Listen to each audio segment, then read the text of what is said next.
इनकलाबी के साथ मैं हूं शाहिद रज़ी चौधरी। आज की इस वीडियो में मैं आपको मोहम्मद रफ़ी साहब और दिलीप कुमार साहब की उन सर्विसेज के बारे में बताने लगा हूं जो उन्होंने इंडिया के लिए ख़ास तौर पर उस वक्त की थी जब इंडिया पर बहुत बुरा वक्त आया हुआ था। ये 1962 की बात है जब चीन ने इंडिया पर हमला किया और दोनों के दरमियान जंग इस मुकाम तक पहुंच गई कि ये जंग इंडिया के लिए जीतना इतना मुश्किल हो गया कि उस वक्त के वज़ीर आज़म नेहरू साहब ने दिलीप कुमार साहब और मोहम्मद रफ़ी साहब को ख़ास तौर पर अपने पास बुलाया था। ये क्या वजह बनी थी और इसका जो आखिर में रिजल्ट क्या निकला था वो मैं आज की इस वीडियो में इसलिए हवाले से आपको बताना चाहता हूं कि ये एक वो तारीखी वाकया है जो इस बात को साबित करता है कि अदाकार चाहे वो पाकिस्तान के हों चाहे वो इंडिया के हों, लेकिन अपने अपने मुल्कों के लिए वो कितनी कितनी ज़्यादा खिदमत अंजाम देते हैं। और एक ऐसे वक्त में जब उनके मुल्क पर सालमियत का मसला आ जाए, उनकी सलामती का मसला आ जाए, तो वो अपनी जान पर भी खेलने को तैयार हो जाते हैं और अपना सारा फन अपने मुल्क की खिदमत पर कुर्बान कर देते हैं। एक ऐसा ही वक्त उस वक्त आया था जब 62 में जब चीन और इंडिया के दरमियान जंग हुई थी और चीन के मुताबिक भी कि वो जंग जीत चुका था और इंडिया के मुताबिक भी कि ये जंग उन्होंने बचाकर अपने मुल्क की सलामती और दफा को मजबूत किया था। इस हवाले से बड़ा इंपॉर्टेंट है कि चीन ने उस वक्त असम के महाज पर जो और नेपाल की तरफ से जो इंडिया को आजमाइश में मुब्तला किया था और ये वक्त आ गया था कि चीन आगे बढ़कर इंडिया के बाद इलाकों पर कब्जा कर लेगा। लेकिन ये ऐसा वक्त था कि जिसमें शुरू में ही चीन ने इंडिया के फौजियों पर ऐसे ताबड़तोड़ हमले किए थे कि जिसमें बहुत ज़्यादा हलाकतें हो गई थी, जिसके बाद इंडिया के बहुत सारे जो फौजी थे वो भी चीन ने जो उन्हें गिरफ्तार कर लिया था। तो ये एक ऐसा बुरा वक्त आया था और आजमाइश का वक्त आया था कि जवाहरलाल नेहरू ने ख़ास तौर पर जहां अपनी फौजों का मोराल बुलंद करने की कोशिश की थी और उसके लिए दूसरे असबाब और दूसरे महरक़ात को तेज़ किया था, वहां उन्होंने उस वक्त दिलीप कुमार साहब और मोहम्मद रफ़ी साहब और इसके साथ महबूब खान जो बहुत बड़े डायरेक्टर थे उनको अपने पास बुलाया और ख़ास तौर पर यह कहा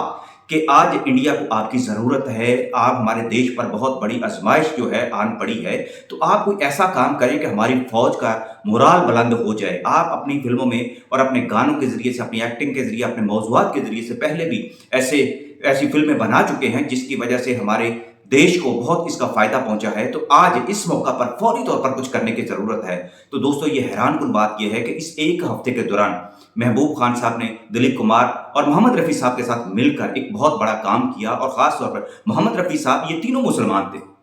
जो बात याद रखने वाली है, जो बात करने वाली है, वो ये है कि नेहरू साहब ने उस वक्त इन तीन बड़े मुसलमान जो बॉलीवुड इंडस्ट्री के उस वक्त के आप समझ लें कि जद अमजद भी थे और बड़े बाअसर थे,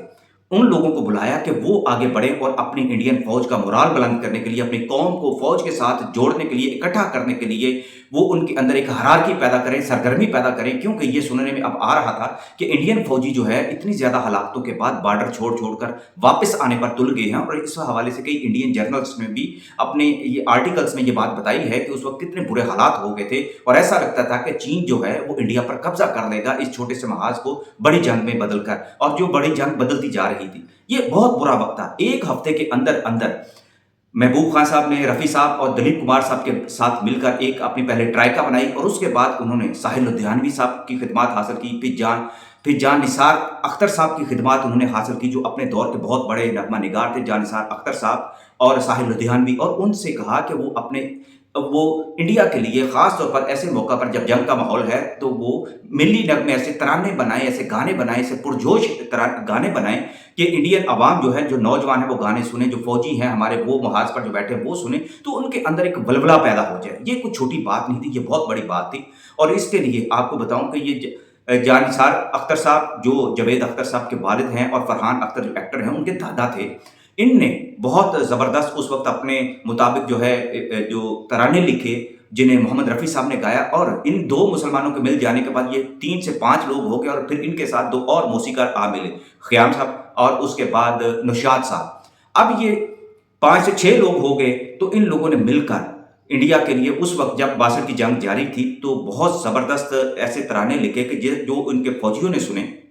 जो अवाम ने सुने, तो उनके अंदर एक वलवला पैदा हुआ। महबूब खान साहब ने सिर्फ इसी पर नहीं छोड़ा बल्कि वो इससे आगे बढ़े और उन्होंने इन तमाम तरानों को, इन गानों को जो रफ़ी साहब ने गाए थे और दिलीप कुमार साहब की साथ मशावरत के साथ उसकी मौसीकी भी तरतीब दी थी और वो हर लम्हा उनके साथ होते। तो एक हफ्ते के अंदर अंदर उन्होंने उन तमाम गानों को पिक्चराइज भी किया। बाज़ गानों में राजकुमार, राजेंद्र कुमार, सुनील दत्त और इनके साथ थे और बाज़ दूसरे गानों के अंदर दिलीप कुमार साहब थे। ये कोर्स के अंदर फिर गाने भी ऐसे गाए गए जो तराने जो थे जो इनको बाद में फ़िल्मों में भी शामिल किया गया, लेकिन उस वक़्त 1 हफ़्ते के अंदर-अंदर जो है ये तराने गाकर भी ऑडियोज़ के ज़रिए से भी रिलीज़ किए गए, पूरे हिंदुस्तान के अंदर, महाज़ के अंदर ये तराने सुनाए गए और दूसरी तरफ ये इनको पिक्चराइज़ करके इनको सिनेमाओं के अंदर रिलीज़ किया गया, ताकि उनकी आवाम जो है इन तरानों को देखकर उनके अंदर जोश और जज़्बा पैदा हो। ये हमेशा से होता रहा है। ये पाकिस्तान के अंदर 65 की जंग में भी ऐसा हुआ था, मलका तरन्नुम नूरजहां के तरानों ने ऐसा एक वलवला पैदा कर दिया था कि जिसकी वजह से इंडिया के साथ पाकिस्तान की जंग थी वो बिल्कुल बदल गई थी। ये तराने हमेशा से इंडिया हो या पाकिस्तान हो, इसके अंदर ये एक ऐसा जज्बाती उनसर पैदा कर दिया जाता है कि वो अपनी फ़ौज के साथ जो खड़े हो जाते हैं, और ये हमेशा से होता रहा है। आज के दिन भी यही हो रहा है कि जब भी फ़ौज के साथ अवाम को खड़ा करने की बात होती है तो उनके अंदर गानों के ज़रिए से, ज़्यादातर मौसीकी के ज़रिए से, फ़िल्मों के ज़रिए से ज़्यादा हरारकी पैदा की जाती है, जज्बातियत पैदा की जाती है, और इंडिया ने इसका आगाज़ किया था। नेहरू इसमें बहुत ज़्यादा एक्सपर्ट थे। वो हमेशा से इस काम के लिए अपनी फ़िल्म इंडस्ट्री को और गुलकारों को इस्तेमाल किया करते थे। अब बात मैं आपको मज़ीद इस हवाले से बड़ी इंटरेस्टिंग जो बताने लगा हूँ, वो ये है कि बात सिर्फ गानों तक नहीं रही थी, बल्कि मोहम्मद रफ़ी साहब और दिलीप कुमार साहब मिले। वो कहने लगे कि हमने 1 हफ़्ते के अंदर ये तो काम कर लिया है, और ये जो जंग अभी पता नहीं था ये जंग ख़त्म कब होगी चाइना के साथ। तो ये जंग जो बाद में जो 1 महीने तक ये मुहित रही, 1 महीना 1 दिन तक मुहित रही थी, जिसमें इंडिया की बहुत सी ज़्यादा कैजुअल्टी हुई थी और चीन की भी बहुत ज़्यादा हुई थी। लेकिन मोहम्मद रफ़ी साहब और दिलीप कुमार साहब ने ये फैसला किया कि अब वो खुद महाज जंग पर जाएंगे। ये तारीख का बड़ा अनमोल और बड़ा अहम और बड़ा यादगार वाक़या है कि मोहम्मद रफ़ी साहब और दिलीप कुमार साहब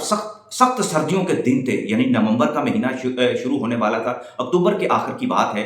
वो सख्त सर्दियों में असम की तरफ गए, महाज जंग की तरफ गए, और वहाँ जाकर वो 4 दिन तक, 3 से 4 दिन तक अपने फौजियों के साथ रहे। उनके साथ एक तबला नवाज़ थे, हारमोनियम बजाने वाले थे, ऑर्केस्ट्रा बजाने वाले, चंद एक जो उनके साथ फनकार मौजूद थे, वो उनको साथ लेकर के उन फौजियों के साथ फ्रंट लाइन पर रहे, उन बटालियंस के अंदर जाते रहे, मोर्चों के अंदर जाते रहे और उनको गाने सुनाते रहे, उनसे मुलाकातें करते रहे, जिसके अंदर ये तारीख लिखती है, खुद इंडियंस जर्नल्स की तारीख लिखती है, इंडिया के सहाफ़ी इस पे लिखते हैं कि दिलीप कुमार और मोहम्मद रफ़ी साहब ने इतना बड़ा मार का अंजाम दिया था कि इंडिया की तारीख में उनको हमेशा याद रखा है। और यही वजह है कि दिलीप कुमार साहब को हर जो भी हुकूमत आती रही है इंडिया में, और रफ़ी साहब को भी हमेशा एहतराम से देखा जाता रहा है, क्योंकि माजी में उन्होंने जो इंडिया की जंग के अंदर अपनी कौम और अपनी फ़ौज के अंदर जो वलवला पैदा करके उस जंग के हालात को पलटा था अपने हक़ में, और इंडिया की सलामती को बचाया था, इंडिया के दफ़ा के लिए वो खुद भी खड़े हुए थे। बल्कि उन्होंने कहा था, दिलीप कुमार साहब ने कहा था कि हम अपनी जानों का भी नजराना पेश करने से उस वक्त तैयार थे।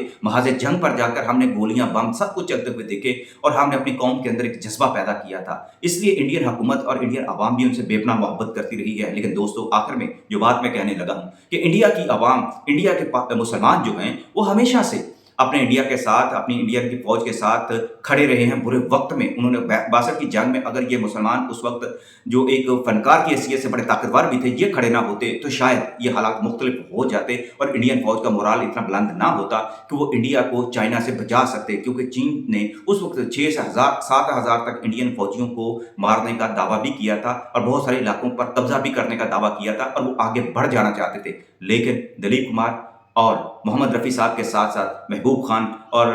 साहिर लुधियानवी के नगमे और जान निसार अख्तर साहब के नगमे, ये सारी एक मुसलमानों की एक टीम थी, जिसमें निशात साहब भी शामिल थे, क़याम साहब भी शामिल थे।